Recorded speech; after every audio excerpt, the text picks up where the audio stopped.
Many of you have probably experienced those few minutes of sitting in an airplane on the runway, waiting for takeoff, annoyed and wondering, what is taking them so long? It's our turn, the runway is clear, and we're still not moving.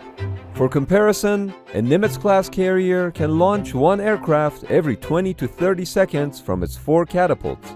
So why can't our airports do better? Those 2 to 3 minutes of wait in between takeoffs is to guarantee your safety. As an airplane passes through the air, a disturbance forms behind it, known as wake turbulence. Wake turbulence has 2 major components, jet wash and wingtip vortices. Jet wash is the rapidly moving gas that's expelled by the jet engines. It's extremely powerful and hazardous. Jet wash can easily flip cars.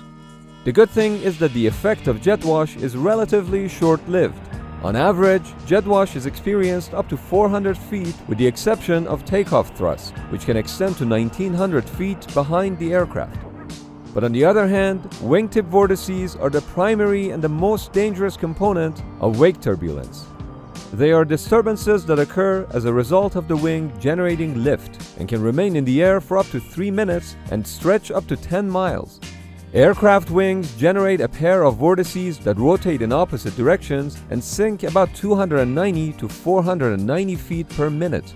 They are not true turbulence, but still are incredibly dangerous, because if one aircraft enters the wake of a larger aircraft, it can lose its roll control due to the rotating vortex, resulting in a flip-over and crash.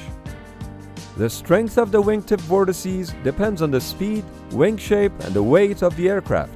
Altitude also plays a factor, as the strongest vortices form below 2,000 feet. So you can see how wake turbulence presents a huge hazard for aircraft during takeoff and landing. Over the years, wake turbulence caused numerous accidents, taking away hulls and lives. But it took this next incident for the officials to finally take some action. On May 30th, 1972, a DC-9 aircraft was performing touch-and-go landings behind a larger DC-10 aircraft when it encountered wake turbulence, rolled 90 degrees, and crashed into the runway. During the follow-up investigations, the National Transportation Safety Board conducted a series of wake vortex tests using Lockheed L-1011 and DC-10 aircraft.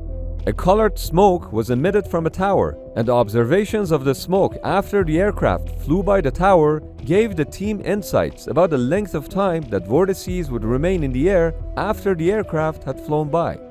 It's worth noting that not only you can see wingtip vortices, but sometimes you can also hear them as rustling and cracking sounds. As a result of these experiments, the FAA developed minimum separation standards that take into account the effect of wingtip vortices from a departed aircraft onto the one that's departing after. Under these rules, airplanes were to be classified into light, medium, and heavy depending on the weight of the aircraft. Later on, a super class was also added to the categories on an interim basis for the Airbus A380 and Antonov AN225.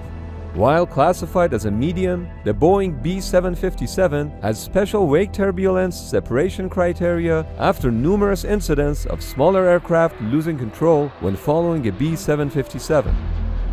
During takeoffs, an aircraft of a lower weight category has to wait at least 2 minutes before flying after an aircraft of a higher weight category. If the following aircraft does not start its takeoff roll from the same location as the preceding aircraft, the wait interval is increased to 3 minutes to ensure the wake turbulence has dissipated. During landings, the weight category of the preceding airplane and the following airplane determine the minimum separation distance. For example, if a light aircraft is landing after a super, the minimum distance between the 2 aircraft should be 8 nautical miles. But if a light aircraft wants to land after a medium aircraft, the minimum separation distance is just 4 nautical miles. Both minimum time and minimum distance separations can severely limit the throughput of an airport and result in delays and traffic jams. What we just discussed were the rules in the United States, but not all countries follow the exact same rules. For instance, in Dubai, an Airbus A380 is not part of a special category like it is in the US, because it would severely impact the Dubai airport's efficiency. so the double-decker is just treated like any other heavy aircraft in most situations. Safety second, I suppose. Air traffic controllers are legally responsible for making sure there is sufficient time and distance separation between aircraft before giving them clearance to take off or land. But on busy days, they often have to lead clearances or cheat. In other words, they assume that preceding aircraft will be out of the way and have sufficient separation before giving clearance to the following aircraft. But by doing that, air traffic controllers do not really break regulations. They account for things like spooling up the engines before the aircraft actually moves. This technique only saves a few seconds, but over the course of a day, it adds up significantly. In order to increase airport efficiency, in 2012, FAA began a pilot project of testing revised criteria which relied on a 6-category system instead of the previous 4-category system. This new system takes into account not only the weight of an aircraft, but also the approach speed and wing configuration. The pilot project was implemented in Memphis, Tennessee, and resulted in 15% increased capacity of the airport's daily takeoff and landings due to reduced minimum separations under the new system. This new system is currently implemented in more than a dozen airports across the United States. If what we discussed so far made you more scared of flying, then you may want to skip this next part. Can wake turbulence flip airplanes mid-flight? In March of 2017, while a Challenger 604 was mid-flight, an Airbus A380 was traveling 1,000 feet above the Challenger, but in the opposite direction. 48 seconds after the two crossed paths, at a distance of 15 nautical miles from the Airbus A380, the Challenger encountered severe wake turbulence that rolled the aircraft 3 to 5 times and flamed out both of its engines. The Challenger 604 lost 10,000 feet in altitude before the crew was able to bring the aircraft under control. Due to the extreme G-forces experienced, the aircraft was damaged beyond repair and was written off. As a result of this incident, there is now a worldwide concern regarding the wake effects of the Airbus A380. It's always the little guy that gets hurt. Finally, let's go back to the aircraft carriers for a moment.